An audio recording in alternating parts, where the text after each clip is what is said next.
Stop buying gear. Seriously, put down the credit card and listen to me closely. If tomorrow morning, the grid goes down, the supply chains break, and the world as we know it ceases to exist, that $300 tactical backpack filled with freeze-dried food isn't going to save you. In fact, it might just make you a target.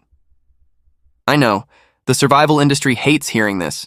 They've spent billions convincing you that survival is a product you can buy off a shelf. But history, brutal, bloody history, tells a completely different story. From the besieged streets of Sarajevo in the 90s to the economic collapse of Venezuela, the people who survived weren't the ones with the most stuff. They were the ones with the most value. Here is the cold, hard equation of survival that nobody dares to say out loud. In a lawless world where morality is a luxury and resources are scarce, the only thing keeping you alive is your utility. Are you worth more to the group alive than the supplies in your backpack are worth to them if you're dead? Here at Primal Methods, I'm going to teach you how to become indispensable. I'm going to walk you through 6 specific trades, ugly, practical, forgotten skills that you can learn in a single weekend. These skills will transform you from a mouth to feed into the most protected asset in your community. Let's strip away the Hollywood fantasy. When society crumbles, we revert to a barter economy. But I'm not talking about trading silver coins or bottles of whiskey. I'm talking about trading competence. Modern society has made us comfortable and soft. We outsource everything. We call a plumber when a pipe bursts. We drive to urgent care for stitches. We flip a switch for light. We have automated away our survival. This means that right now, the bar for being useful is historically low. If you possess even 10% of the knowledge our great-grandparents considered common sense, you are statistically in the top 1% of the population. You become a monopoly. And in economics, monopolies dictate the price. In a collapse, the price is your safety, your food, and your place by the fire. Let's dive into the first 2 trades that will make you untouchable. Let's talk about the most terrifying reality of a world without hospitals. Infection. Before antibiotics and modern surgery, a simple cut from a rusty nail or a slip of a knife while chopping wood wasn't just an inconvenience, it was a death sentence. In a collapse scenario, lacerations will be the #1 injury. Broken glass, jagged metal, tool accidents, and violence. The medical establishment has terrified us into thinking that stitching human skin is a dark art reserved for surgeons with a decade of schooling. That is a lie designed to keep you dependent. Field suturing is, mechanically speaking, no different from sewing a button on a shirt or repairing a torn canvas tent. The stakes are higher, yes, but the mechanics are simple. You don't need a medical degree, you need 3 hours of focused practice. You need to learn the interrupted suture. It's the bread and butter of wound closure. Imagine a jagged cut on a group member's arm. It's gaping open, exposing muscle, bleeding profusely. A bandage won't hold it. Superglue traps bacteria inside. You need to close the mechanical gap. You take your needle driver, grab a curved needle, and pierce the skin at a 90-degree angle. You drive it through one side, cross the chasm of the wound, and come up through the other side. Then you tie a square knot, right over left, left over right. Snip the ends. Repeat every 1/4 inch. When you finish, that gaping wound is now a neat line. The bleeding stops. The body's natural healing process can bridge the gap. You have just saved that person from sepsis and a slow, agonizing death. Now think about the social dynamic. If you are the only person in your group who can do this, who looks at a bleeding friend and doesn't panic but gets to work, you are royalty. You eat first. You sleep in the safest spot. Because everyone knows that tomorrow they might be the one bleeding. Here is a pro tip for practice. Don't practice on yourself. Go to the grocery store. Buy a chicken thigh with the skin still on, or even a pig's foot if you can find one. The texture is frighteningly similar to human skin. Buy a $15 suture practice kit online. Spend this Saturday afternoon stitching up chicken thighs until your hands know the movement without you thinking. This is the highest return on investment skill you will ever learn. Now let's move to the second trade. Water is the ultimate paradox. You die in 3 days without it, but in a collapse, the water you find can kill you in 3 days if you drink it wrong.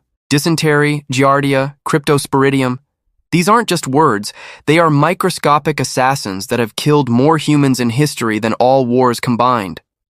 Most preppers think having a life straw or some water purification tablets is enough. It's not.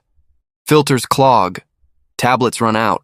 What happens in month 3? What happens when you have to provide safe water for 20 people every single day for a year? To be indispensable, you don't just filter water, you manage a utility. You need to understand the holy trinity of water, filtration, treatment, and storage. Most people confuse filtration with purification. They are not the same. Filtration removes the solids, the mud, the silt, the debris. You can build a biofilter using a plastic barrel, layers of gravel, sand, and crushed charcoal. This makes the water look clean, but it's still loaded with viruses. If you stop there, you kill your group. You must be the master of treatment. Boiling is king. A rolling boil for 60 seconds kills everything. No exceptions. But fuel is precious. So you must also know chemical disinfection. Do you know that standard household bleach degrades over time? Do you know the ratio? It's 8 drops per gallon for clear water, 16 for cloudy. Let it sit for 30 minutes. If you don't smell chlorine, repeat. And finally, storage. I've seen people work hard to purify water and then dump it into a dirty bucket that had raw river water in it yesterday. That is a rookie mistake that causes outbreaks. The person who controls the water controls the group's survival clock. If you can build a gravity-fed filtration system that turns a muddy creek into crystal-clear, pathogen-free drinking water for the whole tribe, you are not just a member. You are the infrastructure. You are the reason their children aren't dying of dehydration or diarrhea. That creates a level of loyalty that money used to buy. So you can stitch a wound, and you can provide clean water. You've covered immediate biology. But the sun is going down, the temperature is dropping, and the stomachs are growling. How do you keep the group warm without matches? How do you feed them while you sleep? In the next part here on Primal Methods, we are going to look at the ancient art of combustion and the lazy man's way to hunt. These are the skills that turn surviving into thriving. Trade number 3 is fire starting in any condition. Wet wood, no matches, freezing temperatures, wind, rain, the absolute worst case where everything around you seems designed to prevent combustion. This is another skill people think they have until they actually need it. At which point they discover that lighting a campfire on a dry summer evening with a lighter is a completely different discipline from creating fire in a November rainstorm, with nothing but what's on the ground. Most people die of hypothermia long before they starve to death. And in a collapse, the person who can produce heat on demand is the person who keeps the group from freezing into statues during the first winter. The afternoon version involves learning and physically practicing 4 reliable ignition methods until at least 2 are automatic. First is the ferro rod strike. You are scraping steel down a ferrocerium rod to produce 3,000-degree sparks onto prepared tinder. This works when wet, it works when cold, and it works when you are shaking with adrenaline. Second is the battery and steel wool method, where touching a 9-volt battery to fine steel wool creates instant ignition. It feels like magic, but it's just physics. Third is the bow drill. Using a spindle, fireboard, bow, and bearing block to generate an ember through friction. This is the hardest of the 4, but the most valuable because it requires 0 manufactured materials. If you can do this, you can walk into the woods naked and come out warm. Fourth is the lens method. Using any convex lens to focus sunlight onto dark tinder until it ignites. But ignition is only half the trade. The other half is fire architecture. You need to build a fire that sustains itself in adverse conditions rather than flaring and dying. This means learning the teepee structure for quick starts to get oxygen into the heart of the flame. It means mastering the log cabin for sustained heat that lasts through the night. And most importantly, for a tactical environment, the Dakota fire hole.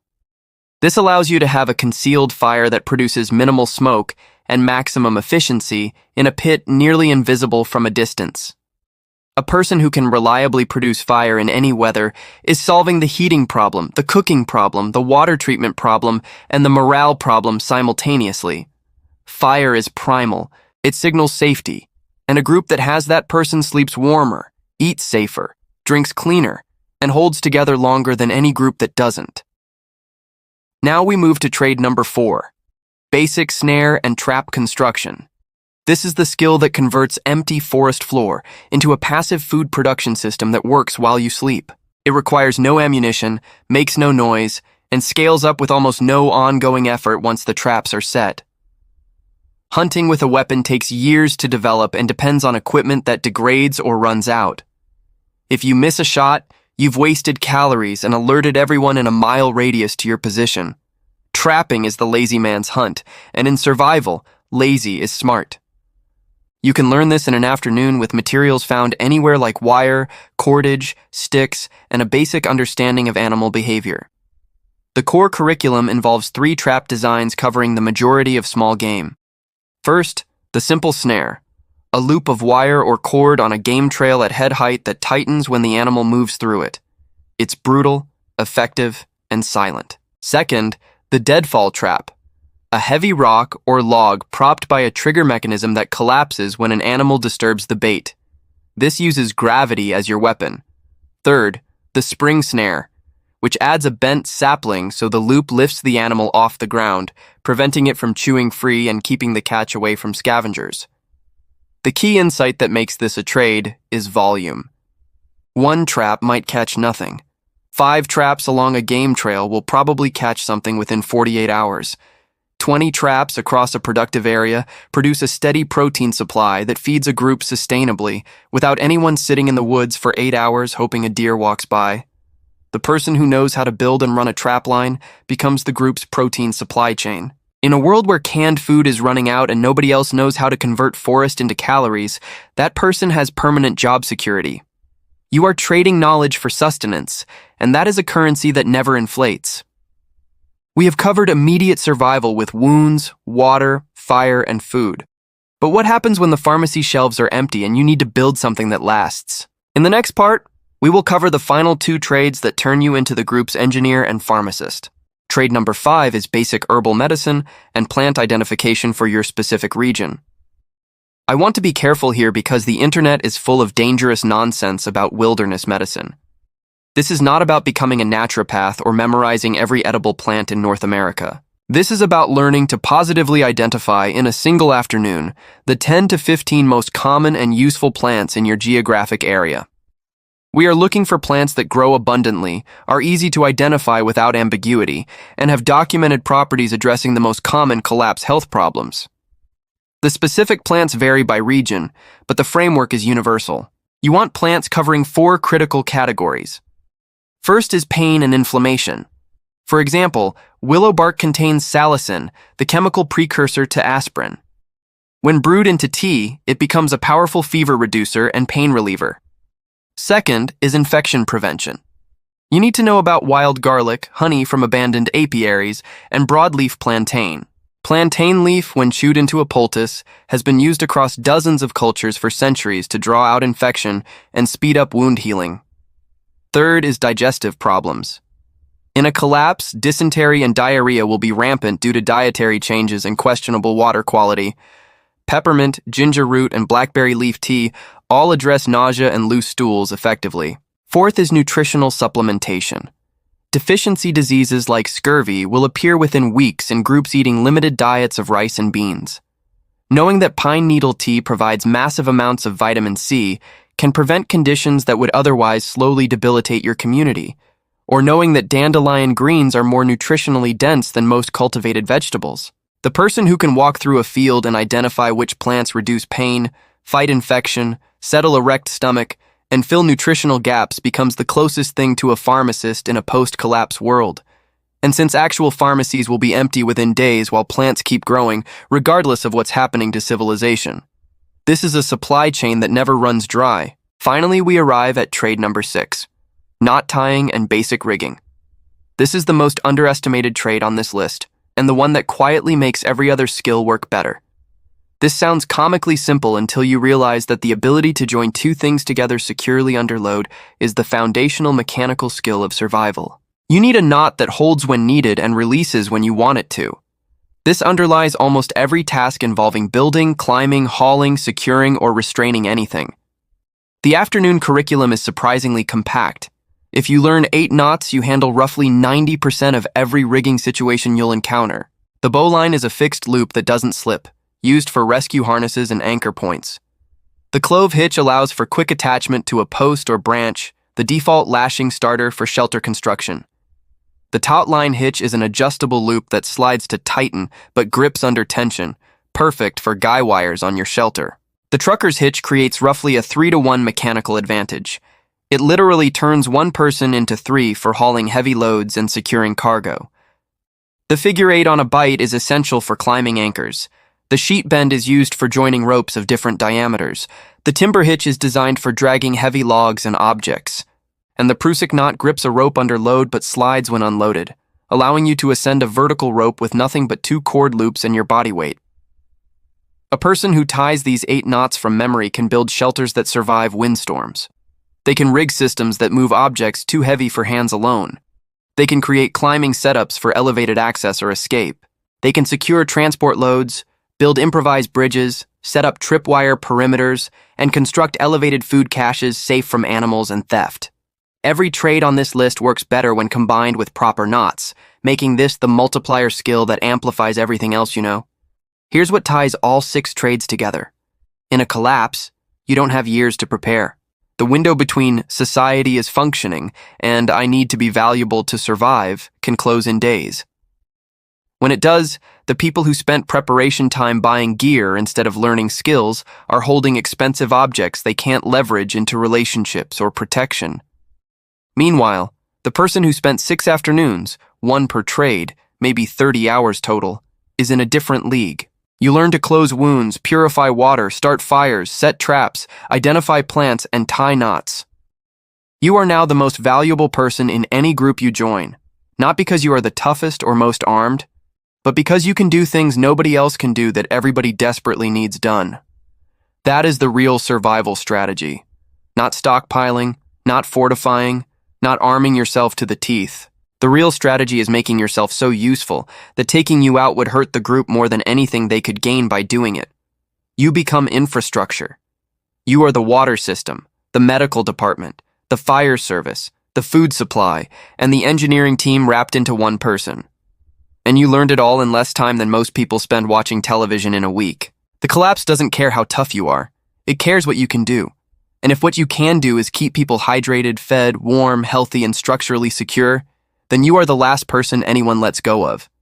6 afternoons, 6 trades. That's the difference between being someone the group protects and someone the group forgets. Start this weekend. Because the afternoon you spend learning to tie a bowline or close a wound might turn out to be the most important afternoon of your life. Welcome to the ranks of the indispensable. This is Primal Methods.